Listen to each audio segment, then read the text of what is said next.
this series, we've been learning how to rule like a pharaoh. Today, we must win the respect of the scribes by learning their written language. And we'll see how two rulers, one a woman and one a foreigner, used hieroglyphics to turn weakness into power.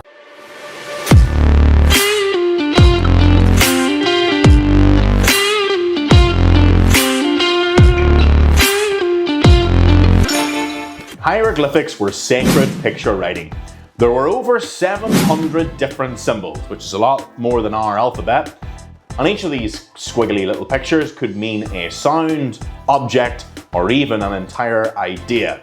It's kind of like writing an essay using only emojis, but then you carve it into your desk forever. So why were hieroglyphics important and where could they be found? Let's go back to the beginning.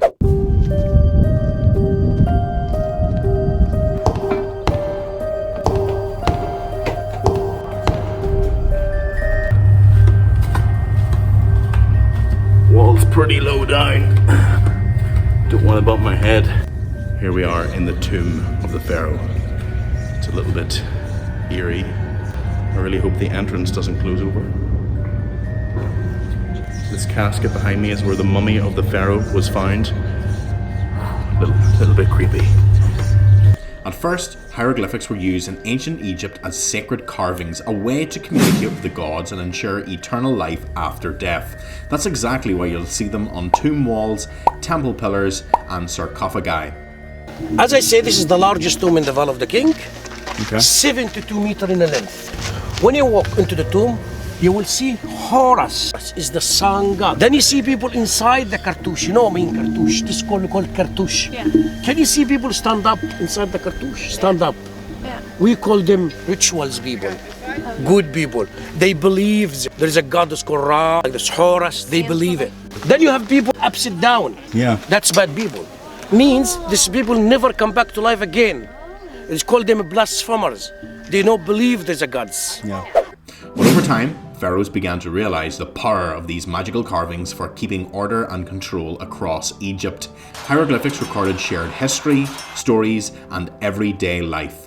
People's lives and roles were shown, from farmers and craftsmen to merchants, soldiers, and priests, giving everyone a sense of identity, purpose, and belonging within their society. The arts is very clever how he managed or to depict it in the wall. She's gone to Bond, Somalia. If you see here, you can see when she started expedition, the fisher, Red Sea, the tattoo. Can you see the chief of Pharaoh, Somalia? He welcomed them. Can you see him? It's called Pharaoh. He welcomed the expedition. He welcomed Hatshepsut, raising his hand. Pharaohs, however, used hieroglyphics to their advantage too. They used them to show off victories, display divine power, or even reinvent themselves as gods. That's why you'll also see hieroglyphics in temples, monuments, and public spaces. Alexander the Great. Alexander, I kept telling you that he wanted to act nice for the Egyptians, to able to take their secrets.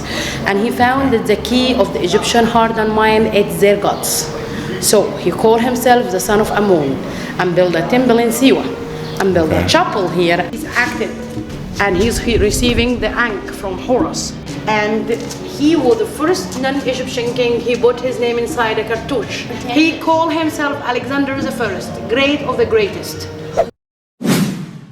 As the language evolved, the detailed hieroglyphs simplified into faster scripts like hieratic and demotic, used for everyday tasks, keeping records of trades, taxes, letters, and stories on papyrus scrolls, an early form of paper instead of stone. Did you know a cartouche is an oval frame carved around a pharaoh's name in hieroglyphics? The one above, that his coronation name is a king name, Neb-Osra, that his name to Timoth III.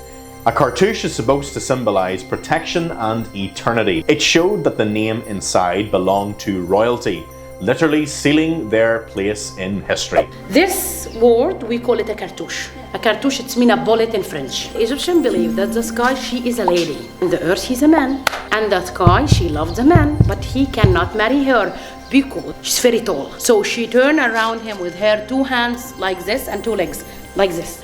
And it's oval on our head like this. That's why the Egyptian believe the sky, it's oval, and the earth is straight.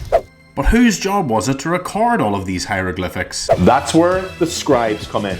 The scribes were the only people trained to read and write in hieroglyphics, spending years mastering thousands of symbols. Scribes worked for the pharaoh, the temples, and even the army, recording taxes, laws, harvests, and victories. Without them, Egypt's history would have been lost forever. If the meaning of the language was lost 1,500 years ago, how on earth did we ever figure out what they meant? And the way we figured that out was by using a big giant rock. Bit random, but here is the story. In 1799, some French soldiers were digging in Egypt and discovered the Rosetta Stone, a slab with the same message written in 3 languages: Greek, Demotic, and hieroglyphics. Now, historians did not understand hieroglyphics, they also didn't understand Demotic, but we did understand ancient Greek. This was the key to decoding hieroglyphics.